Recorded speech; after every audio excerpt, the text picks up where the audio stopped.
ഒരു ഇന്റർവ്യൂവിന്റെ ഭാഗമായിട്ട് വരുന്നത്.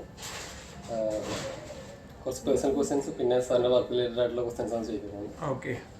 First question, can you tell me about your roles and responsibility about this store?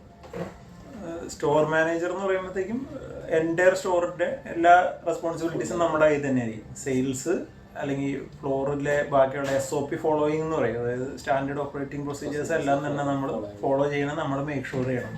പിന്നെ audit parameters ഉണ്ട് ഇതിൻ്റെ മുകളിലായിട്ട്. അത് SOP തന്നെ, SOPയുടെ മുകളിലുള്ള ഇതിനെ പറ്റിയിട്ട് ഓഡിറ്റ് ഉണ്ടാവും. അപ്പോൾ അതെല്ലാം നമ്മൾ ഇപ്പോൾ ഇയർലി നമുക്ക് 2 പ്രാവശ്യം വരും. അപ്പോൾ അതിനകത്ത് നമ്മൾ എല്ലാം അപ് ടു ദ മാർക്കായിരിക്കണം. അങ്ങനെയുള്ള കാര്യങ്ങളാണ് മെയിനായിട്ട്. ഡെയിലി SOPസും ഒപ്പം സ്റ്റോർ ഓപ്പണിംഗ് ടു ക്ലോസിംഗ് വരുന്ന ഇൻക്ലൂഡിങ് സെയിൽസ് എല്ലാ കാര്യങ്ങളും നമ്മുടെ റെസ്പോൺസിബിലിറ്റി ആണ്.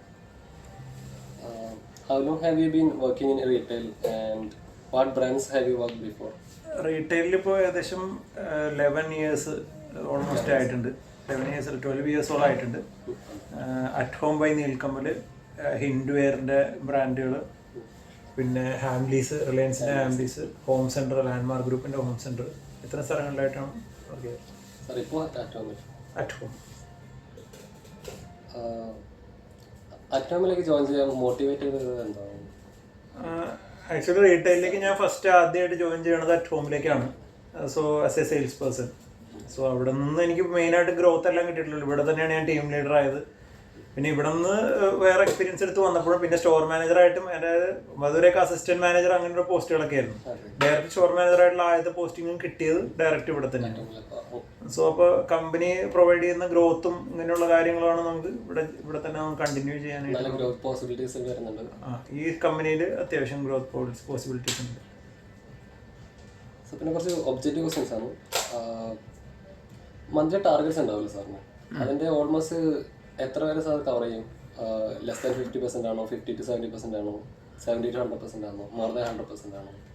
മോർ ദാൻ 100% എപ്പോഴും ഇല്ല, പക്ഷെ സംടൈംസ് മോർ ദാൻ 100% അച്ചീവ് ചെയ്യുക. അല്ലെങ്കിൽ മാക്സിമം നമ്മൾ 70 to 75 to അല്ലെങ്കിൽ 80 to 100% ഒക്കെ നമ്മൾ എന്തായാലും അച്ചീവ് ചെയ്യും. സാർ ഇപ്പോൾ സ്റ്റോർ മാനേജറാന്ന് പറഞ്ഞു, അപ്പോൾ ഒരു ഡെയിലി ബേസിസിൽ എത്ര കസ്റ്റമർ അസിസ്റ്റ് ചെയ്യുന്നുണ്ടാവും? സ്റ്റോർ മാനേജർക്ക് ഈ സ്റ്റോറിന്റെ ഒരു പ്രൊസീജിയർ അനുസരിച്ച് നമുക്ക് ഡയറക്റ്റ് കസ്റ്റമർ അറ്റൻഡ് ചെയ്യേണ്ട ആവശ്യമില്ല. പക്ഷെ വേറെ കമ്പനികളിലെല്ലായിടത്തും പല സ്ഥലത്തും നമുക്ക് അറ്റൻഡ് ചെയ്യേണ്ട ആവശ്യങ്ങൾ വരും. സോ ഒരു ലെസ് ദാൻ 5 ആണ് പൊതുവേ സ്റ്റോർ മാനേജർ പ്രൊഫൈലിൽ നമുക്ക് ഡയറക്റ്റ് കസ്റ്റമർ ഇന്ററാക്ഷൻ വരുള്ളൂ. മോസ്റ്റ്ലി ഇപ്പോൾ കസ്റ്റമർ നമ്മളെ മീറ്റ് ചെയ്യണമെന്ന് പറഞ്ഞു കഴിഞ്ഞാൽ നമ്മൾ പോയി മീറ്റ് ചെയ്യും.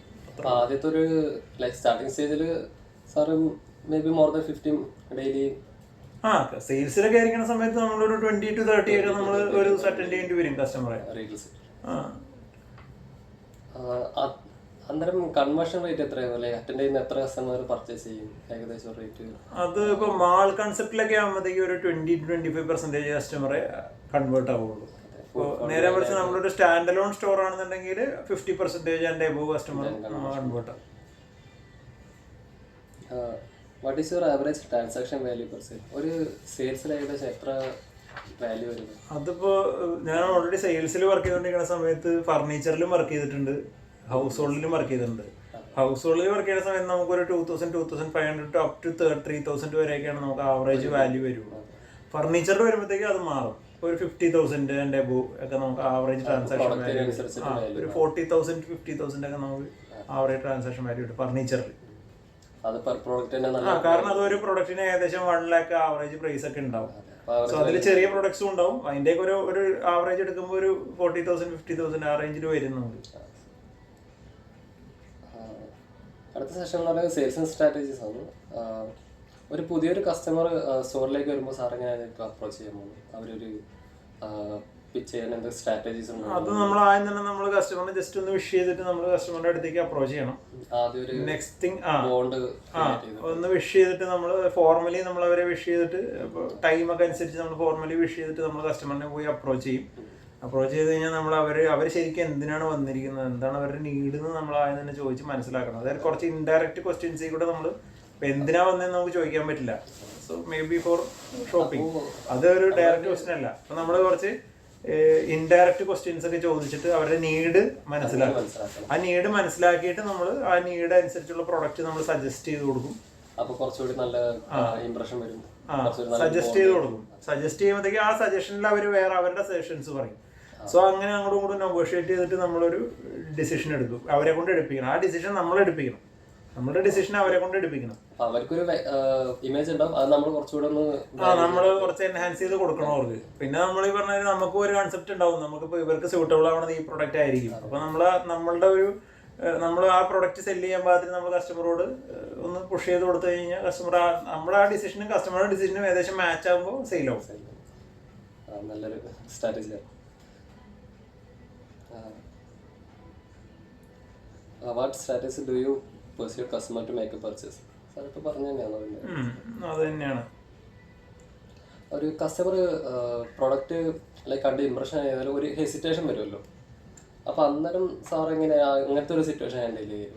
ലൈക്ക് അവർക്ക് വേണം, പക്ഷെ അവർക്ക് ചിലപ്പോൾ ഒരു പ്രൈസോ അല്ലെങ്കിൽ ഹെസിറ്റേഷൻ അവർക്ക് പൊതുവേ വരിക എന്ന് പറഞ്ഞു കഴിഞ്ഞാൽ അത് മെയിനായിട്ട് ഒന്നുമില്ലെങ്കിൽ അത് പ്രൈസ് ഫാക്ടർ ആയിരിക്കും, ഇല്ലെങ്കിൽ സൈസ് ആയിരിക്കും, ഇല്ലെങ്കിൽ കളർ ആയിരിക്കും. അപ്പോൾ അത് കൂടുതലും നമ്മൾ നേരത്തെ തന്നെ അവരുടെ നീഡ് നമ്മൾ ഐഡന്റിഫൈ ചെയ്തുകൊണ്ട് സാർ അങ്ങനത്തെ ഒരു സിറ്റുവേഷൻ വരുമ്പോൾ സോ അങ്ങനെ ഹെസിറ്റേഷൻ അങ്ങനെ ഡയറക്റ്റ് വരില്ല. ഡയറക്റ്റ് ഹെസിറ്റേഷൻ പൊതുവേ കസ്റ്റമറുടെ സൈഡിൽ നിന്ന് വരില്ല. സോ അതിന് ബിഹൈൻഡ് ഒരു റീസൺ ഉണ്ടാവും, അങ്ങനെയാണ് വരുള്ളൂ. അപ്പൊ അത് മനസ്സിലാക്കിയിട്ട് അത് നമ്മൾ സെയിൽസ് അപ്രോച്ച് ചെയ്യുമ്പോഴേ തന്നെ നമ്മൾ ആ ഹെസിറ്റേഷൻ വരാത്ത രീതിയിലാണ് നമ്മൾ പ്രൊഡക്റ്റ് സജസ്റ്റ് ചെയ്യുള്ളൂ.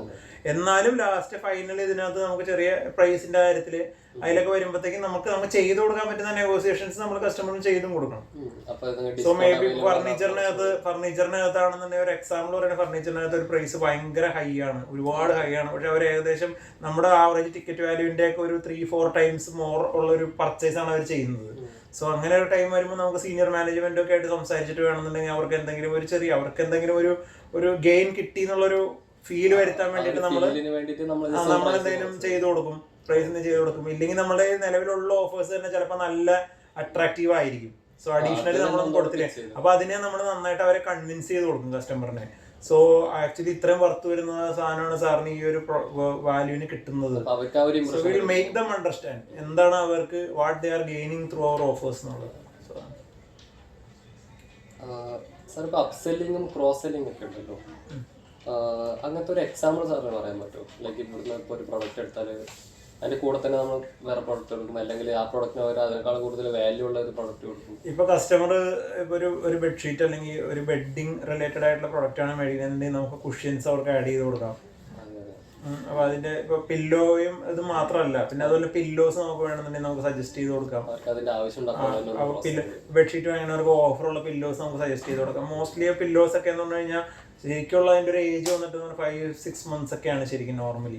അപ്പൊ നമ്മൾ ജസ്റ്റ് നല്ല ഓഫറുള്ള പ്രൊഡക്റ്റ് ഒക്കെ നമ്മൾ അവർക്ക് കാണിച്ചു കൊടുത്താൽ മോസ്റ്റ്ലി എല്ലാവർക്കും അതിന്റെ ആവശ്യം വരും. അപ്പൊ അത് നമുക്ക് നമ്മുടെ വാല്യൂ കൂട്ടാനായിട്ട് അത് നമുക്ക് ക്രോസ് സെല് ചെയ്യാനായിട്ട് യൂസ് ചെയ്യാം. പിന്നെ അപ്സെല്ലിംഗ് എന്ന് പറഞ്ഞു കഴിഞ്ഞാൽ നമുക്ക് ഈ പറയുന്ന പോലെ തന്നെ നമുക്ക് ഒരു പ്രൊഡക്റ്റിൽ നിന്ന് നെക്സ്റ്റ് പ്രൊഡക്റ്റ് ബ്രാൻഡുകൾ തമ്മിലുള്ള അതിന്റെ ഫീച്ചേഴ്സിലുള്ള ഡിഫറൻസ് എല്ലാം നമ്മൾ കസ്റ്റമർ പറഞ്ഞ് കൺവിൻസ് ചെയ്യുകയാണെന്നുണ്ടെങ്കിൽ കുറച്ചും കൂടെ. So anyway you are paying at least you are ready to pay 2,500. So if you are ready to pay 3,000, then you will get this much of add-ons. അങ്ങനെയുള്ള രീതിയിൽ നമ്മൾ ആ ഒരു അപ്രോച്ച് കസ്റ്റമർ എടുത്ത് അപ്സെല്ലിംഗ് നടക്കും.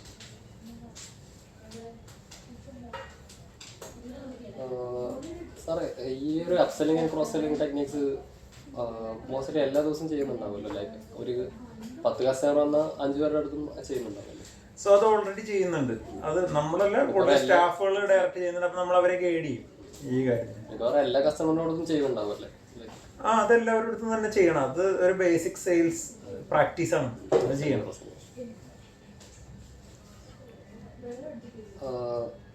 കസ്റ്റമറിന്റെ ഒബ്ജക്ഷൻസ് ഉണ്ടാവുമല്ലോ, ലൈക്ക് അത് ശരിയില്ല, ഇത് പോരാ, അതൊക്കെ സാറെങ്ങനെ ഹാൻഡിൽ ഒരു 1 to 5 റേറ്റ് ചെയ്താൽ സാർ അങ്ങനെ ഹാൻഡിൽ അത് എന്നിട്ട് സോൾവ് ചെയ്യാൻ ഒരു അല്ല, അത് കസ്റ്റമർ അങ്ങനെ ഒബ്ജക്ഷൻസ് അങ്ങനെ പൊതുവെ പറയാറില്ല. അതാണ് ഒരു കാര്യം. കാരണം ഒബ്ജക്ഷൻസ് അങ്ങനെ പൊതുവെ കസ്റ്റമർ പറയില്ല. ഇപ്പൊ നമ്മൾ റൈറ്റ് ആയിട്ടാണ് അപ്രോച്ച് ചെയ്യണമെന്നുണ്ടെങ്കിൽ പൊതുവെ ഒബ്ജക്ഷൻ കസ്റ്റമർ പറയില്ല. ആകെപ്പാടെ ഒരേ ഒരു കാര്യം നമുക്ക് കസ്റ്റമർ നോൺ പർച്ചേസിനുള്ള ഒരു റീസൺ ആയിട്ട് വരുന്നത് എന്താ വെച്ച് കഴിഞ്ഞാൽ ഓക്കെ എല്ലാം എനിക്ക് ഓക്കെ ആയി, പക്ഷേ this is not the time for purchase. അങ്ങനെ ഒരു ഡിസിഷൻ വരുമ്പോൾ മാത്രമേ ഉള്ളൂ. അപ്പൊ നമ്മൾ അവർക്ക് ടെസ്റ്റ് ഓക്കെ വിത്ത് പ്ലഷർ നമ്മൾ അവർക്ക് നമ്പറും കാര്യങ്ങളും എല്ലാം കൊടുത്തിട്ട് സോ നമ്മൾ മോസ്റ്റ്ലി അവർ പറയും. കാരണം വെച്ചാൽ മേ ബി അപ്പൊ വീട് കംപ്ലീറ്റ് ആയിട്ടില്ല, സോ മേ ബി എനിക്ക് 2 months കഴിഞ്ഞ് മതി, ജസ്റ്റ് ഐ വാസ് അത് തന്നെ. അപ്പോൾ നമ്മൾ അവർക്ക് നമ്മുടെ നമ്പറോ കാര്യങ്ങളോ എല്ലാം കൊടുത്തിട്ട്, അല്ലെങ്കിൽ കൂടുതൽ നമ്മൾ ആ ടൈമിൽ വരുന്ന ശരിയെന്ന ആ ടൈമിൽ നമുക്ക് എന്തെങ്കിലും ഓഫർ ഉണ്ടെങ്കിൽ സാറിനെ അറിയിക്കാം, you can give your contact എന്നുള്ള രീതിയിലൊക്കെ നമ്മൾ വാങ്ങി വെച്ചിട്ട് നമ്മൾ നെക്സ്റ്റ് ടൈം അവർ ആ ഒരു ടൈം ആകുമ്പോൾ അവർ ഏകദേശം ടൈം പറയും, ആ ടൈം നമ്മൾ ഫോളോ അപ്പ് ചെയ്യും, ആ കസ്റ്റമറെ കൺവേർട്ട് ചെയ്യാൻ നോക്കും.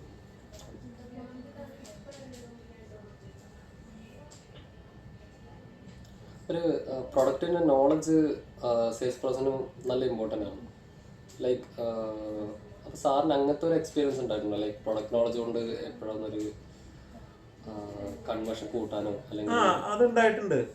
കാരണം എന്താ വെച്ച് കഴിഞ്ഞാൽ ഇപ്പോൾ പൊതുവേ കസ്റ്റമറിന് ഒരു പ്രൊഡക്റ്റ് കാണുമ്പോൾ അവർക്ക് എന്തുകൊണ്ടാണ് നമുക്ക് ഈ പ്രൈസ് ഇത്രയും വരുന്നത്, ഈ നേരത്തെ പറഞ്ഞവരുണ്ട് ഒരു മെയിൻ ഹെസിറ്റേഷൻ ഫോർ കസ്റ്റമേഴ്സ് ഇത് പ്രൈസിങ് ആണ്. സോ ആ പ്രൈസിങ്ങിനെ നമ്മൾ കൺവിൻസ് ചെയ്യാൻ ഏറ്റവും നല്ലൊരു മെത്തേഡ് പ്രൊഡക്റ്റ് നോളജ് ആണ്. സോ വൈ ബിക്കോസ് ഇത്രയും പ്രൈസ് ഇതിന് വരുന്നത് ഇതിൻ്റെ ഫീച്ചേഴ്സ് ഉള്ളത് കൊണ്ടാണ്. സോ നമുക്ക് ഫീച്ചേഴ്സ് പറയാൻ അറിയണം. സോ അപ്പോൾ അതുകൊണ്ട് പ്രൊഡക്റ്റ് നോളജ് ഒരു കീ ഫീച്ചറാണ്. നല്ല പ്രൊഡക്റ്റ് നോളജ് ഉണ്ടെങ്കിലേ നമുക്ക് പിച്ച് ചെയ്യാൻ പറ്റുള്ളൂ. അല്ലെങ്കിൽ കസ്റ്റമർ നമ്മളെ അടിച്ച് താത്തിക്കളയും. സോ അവർ പറയും നമ്മളോട്, സോ നോ ഇത്രയും പ്രൈസിങ് ഓക്കെ അല്ല. അപ്പോൾ നമ്മൾ അവരെ കൺവിൻസ് ചെയ്യണമെങ്കിൽ നമ്മൾ നല്ല പ്രൊഡക്റ്റ് നോളജ് വേണം. How do you personalize recommendations for customers? Like അവരുടെ ഇമേജ് സാറിനോട് പറഞ്ഞു, സാർ ഇങ്ങനെ അപ്പോൾ റെക്കമെൻഡ് ചെയ്യുന്നവർക്ക്, അപ്പോൾ സാറിൻ്റെ പ്രൊഡക്റ്റ് നോളജ് വെച്ചിട്ട് തന്നെ ആയിരിക്കുമല്ലോ സാർ ചെയ്യുന്നത്? നമ്മൾ നേരത്തെ പറഞ്ഞു അവരുടെ നീഡാണ് നമ്മൾ നോക്കേണ്ടത്. അവരുടെ നീഡിന് ഇത് സ്യൂട്ടാവും. അപ്പം നല്ല പ്രൊഡക്റ്റ് നോളജ് ഉണ്ടെങ്കിൽ എന്തായാലും പ്രൊഡക്റ്റ് സെല് ചെയ്യാനും പറ്റും. സോ ഇപ്പോൾ വിജയ് ഒരു പ്രൊഡക്റ്റ് നോക്കാനാണ് വന്നതെന്നുണ്ടെങ്കിൽ first I need to make you understand that what I am suggesting is okay for you, this is what you are looking for. ആ ഫീലിംഗ് നമ്മൾ ഇൻഡയറക്ട്ലി നമ്മൾ വരുത്തിയെടുത്തു കഴിഞ്ഞാൽ അത് ഓക്കെ ആവും. അവർ നമ്മൾ കുറേയൊക്കെ നമ്മൾ എക്സ്പീരിയൻസ് ചെയ്യാൻ പറ്റുന്ന പ്രൊഡക്റ്റ് ആണ്, you just try this. So then അവരത് എക്സ്പീരിയൻസ് ചെയ്തുകൊണ്ടിരിക്കുമ്പോൾ നമുക്ക് ഫീച്ചേഴ്സ് എക്സ്പ്ലെയിൻ ചെയ്യാം. Okay sir. അപ്പോൾ ഒരു ഫസ്റ്റ് ഹാൻഡ് എക്സ്പീരിയൻസ് കിട്ടുമ്പോൾ കുറച്ചുകൂടെ അവർക്ക് മനസ്സിലാവും. സാറിനിപ്പോൾ മോർ ദാൻ 12 years എക്സ്പീരിയൻസ് ഉണ്ടല്ലോ, how confident are you in your product knowledge? Product നോളജിൽ കോൺഫിഡൻറ്റ് തന്നെയാണ്. ഒരു ഔട്ട് ഓഫ് 1 to 5 5 അല്ലെങ്കിൽ 4.55. 100% എന്തായാലും ആർക്കും ഉണ്ടാവില്ലല്ലോ, മേ ബി കുറച്ച് കുറവുണ്ടാവും. സാറിൻ്റെ ability to personalise customer needs, അത് സാർ എങ്ങനെ റേറ്റ് ചെയ്യും? 1 മുതൽ 5 വരെയാണെങ്കിൽ അത് 5 തന്നെ ഉണ്ടാവും. എല്ലാ കസ്റ്റമറിന്റെ നീഡ്സ് ഒക്കെ നോക്കിയിട്ട് സാറിന് നമ്മളൊരു എക്സ്പീരിയൻസ് വരുന്നതോറും നമുക്ക് കസ്റ്റമറിന്റെ നീഡ്സ് നമുക്ക് സെറ്റ് ചെയ്ത് കൊടുക്കാൻ പറ്റും. സെല്ലിങ് കൂടും. അത് ചെയ്യാൻ പറ്റും. സാറിനിപ്പോൾ ലോയൽ കസ്റ്റമേഴ്സ് ആണ്, റിപ്പീറ്റഡ് ആയിട്ട് സാറിന് കസ്റ്റമേഴ്സ് ഉണ്ടാവും. സാർ അവരായിട്ട് എങ്ങനെയാണ് ഒരു കണക്ഷൻ? അത് നമ്മൾ റെഗുലർ ത്രൂ വാട്സപ്പ് ഒക്കെ ആയിട്ടൊക്കെ നമ്മൾ അപ്ഡേറ്റഡ് ആയിട്ടിരിക്കും. പൊതുവെ കോളിങ്ങിന് മാത്രമല്ല, പിന്നെ നമ്മൾ പണ്ട് മുതൽ തന്നെ ഇപ്പോൾ കസ്റ്റമർ നമ്മൾ സെയിൽസിലായിരുന്നപ്പോൾ തുടങ്ങി അറ്റൻഡ് ചെയ്യണ കസ്റ്റമറൊക്കെ ഇപ്പോഴും ഇവിടെ വരുന്നുണ്ട്. സോ അതുകൊണ്ട് അത് അങ്ങനെ തന്നെ ഉണ്ടാവും. സ്റ്റോറിൽ വെച്ച് കാണുമ്പോൾ കുറെ പേർക്ക് അറിയാം നമ്മൾ ഏത് സ്റ്റോറിലാണ് ഉള്ളത്, അതങ്ങനെ മെയിൻറ്റെയിൻ ചെയ്ത് കൊണ്ടുപോകും.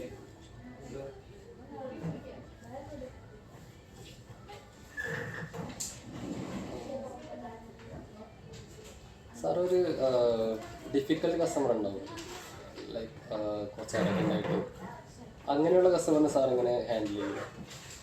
അതിപ്പോൾ നമ്മളൊരു പ്രൊഡക്റ്റ് വല്ല കംപ്ലൈൻറ്റോ അങ്ങനെ എന്തെങ്കിലും ഉണ്ടെങ്കിൽ മാത്രമാണ് പൊതുവെ അലവൻസ് ഒക്കെ വരുള്ളൂ, അല്ലെങ്കിൽ ഉണ്ടാവില്ല. സോ നമ്മൾ പ്രോപ്പറായിട്ടുള്ള സൊല്യൂഷൻ അവർക്ക് പ്രൊവൈഡ് ചെയ്യുകയാണെന്നുണ്ടെങ്കിൽ അത് ഡെഫിനറ്റ്ലി അത് കൂൾ ഡൗൺ ആയി മാറും. അവർ ഉദ്ദേശിച്ച കാരണം ഒരാളൊരു ഇഷ്യൂ റേസ് ചെയ്യുന്നത് എപ്പോഴും അവർക്കൊരു കൺസേൺ ഉള്ളപ്പോഴാണ്. സോ ആ കൺസേൺ എന്താണെന്ന് അണ്ടർസ്റ്റാൻഡ് ചെയ്തിട്ട് ഇഫ് ഇറ്റ് ഈസ് ജെനുവിൻ നമ്മളത് അഡ്രസ്സ് ചെയ്ത് കൊടുത്താൽ മതി. കറക്റ്റ് അവരുടെ ഒരു സൈഡിൽ നിന്നിട്ട് അവർ കുറച്ച് എമ്പതി ആക്കിയിട്ട് അവരെ അത് നമ്മൾ ട്രീറ്റ് ചെയ്യുകയാണെന്നുണ്ടെങ്കിൽ ഡെഫിനറ്റ്ലി അത് ക്ലിയർ ആവും. ഒരു 99% കസ്റ്റമറും അത് അഗ്രി ചെയ്യും. സോ ഇനി അതല്ലാത്തൊരു 1% കാറ്റഗറിയും കൂടി ഉണ്ട്. So they won't convince at all, get convince at all. So അങ്ങനെ ഒരു കേസ് വരുമ്പോഴത്തേക്കും നമ്മൾ എന്ത് ചെയ്യുന്നത് വെച്ച് കഴിഞ്ഞാൽ അവിടെയും ഉണ്ട് solution. So we will check for some refund options, അങ്ങനെ എന്തെങ്കിലും നമ്മൾ നോക്കിയിട്ട് നമ്മൾ ബട്ട് അത് ബിലോ ദാൻ 1% തന്നെ. അപ്പോൾ അതുകൊണ്ട് അത് നമുക്ക് അത്രയ്ക്ക് വലിയ രീതിയിൽ ബിസിനസിനെ എഫക്റ്റ് ചെയ്യില്ല. അതും വളരെ റെയർലി മാത്രമാണ് അങ്ങനത്തെ ഇൻസിഡൻസ്. റിട്ടേൺ വരുമ്പോൾ for every return there will be a reason. So ആ reason if it is genuine spot തന്നെ, ഡോണ്ട് മേക്ക് ഇറ്റ് ഡിലേ. കാരണം ഇറ്റ്സ് അവർ ഫോൾട്ട്, അവർ ജെനുവിൻ റീസൺ. സോ നമ്മളപ്പോൾ തന്നെ as per the company, almost എല്ലാ കമ്പനിക്കും ഒരു റിട്ടേൺ പോളിസി ഉണ്ടാവും.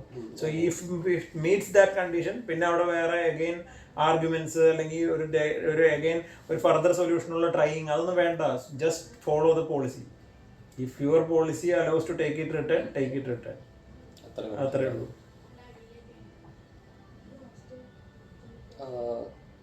ഒരു പർച്ചേസ് എടുത്തിട്ട് like how often do the customer returns? ഇവിടുത്തെ ഒരു പ്രോഡക്റ്റ് എടുത്താൽ അവർ ഡിസാറ്റിസ്ഫാക്ഷനോ അങ്ങനെ എന്തെങ്കിലും വന്നിട്ട് ഏകദേശം ഒരു എത്ര % ആണ് total customers? Below than 5%.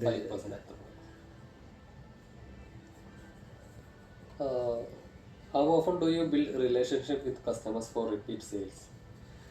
So അത് നമ്മൾ നേരത്തെ പറഞ്ഞിട്ടുണ്ടെങ്കിൽ if they have a feeling like അവർക്കൊരു റൈറ്റ് സർവീസ് നമ്മുടെ സ്റ്റോറിൽ നിന്ന് കിട്ടുന്നുണ്ടെങ്കിൽ തന്നെ definitely they will retain as our customers. അപ്പോൾ എല്ലാ കസ്റ്റമേഴ്സിനും സാർ ജസ്റ്റ് അങ്ങനെ തന്നെയായിരിക്കും അപ്രോച്ച് ചെയ്യാൻ പോകുന്നത്?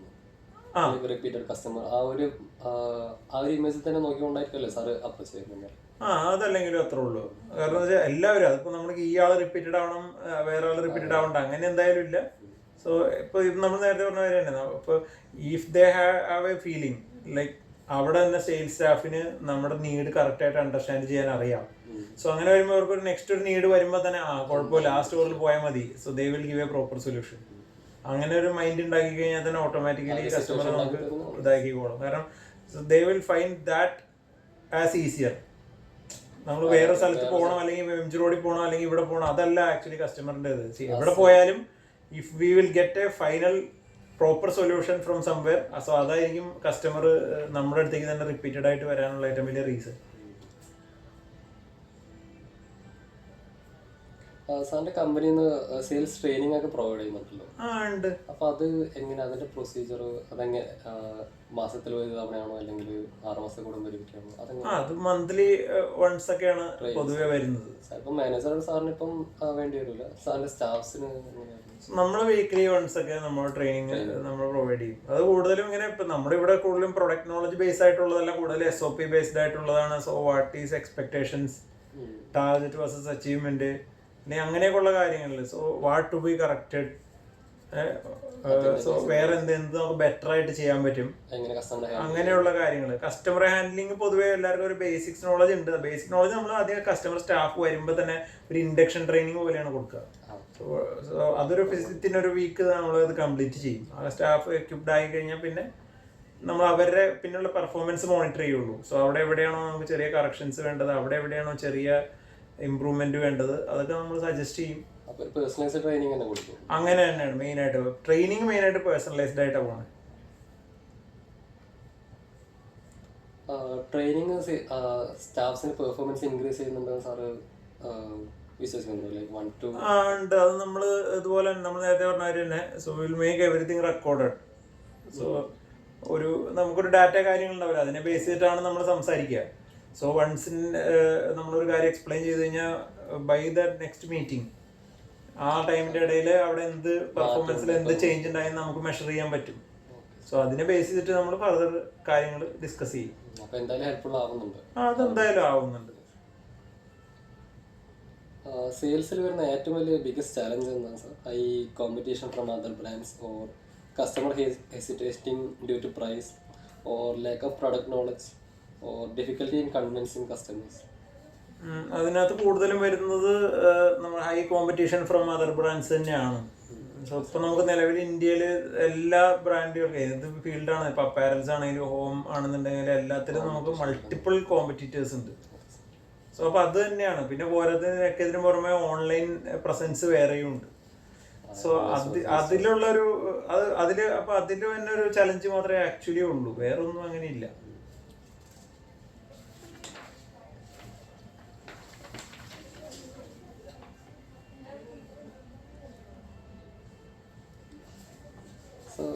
അടുത്ത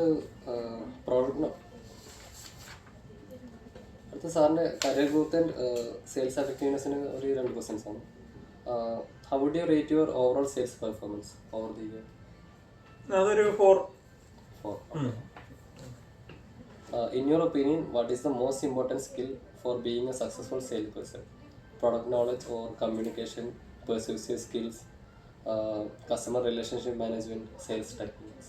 ഈ പറഞ്ഞതെല്ലാം ഈക്വലി ഇമ്പോർട്ടൻ്റ് ആണ്. ഈക്വലി ഇമ്പോർട്ടൻ്റ് ആണ്.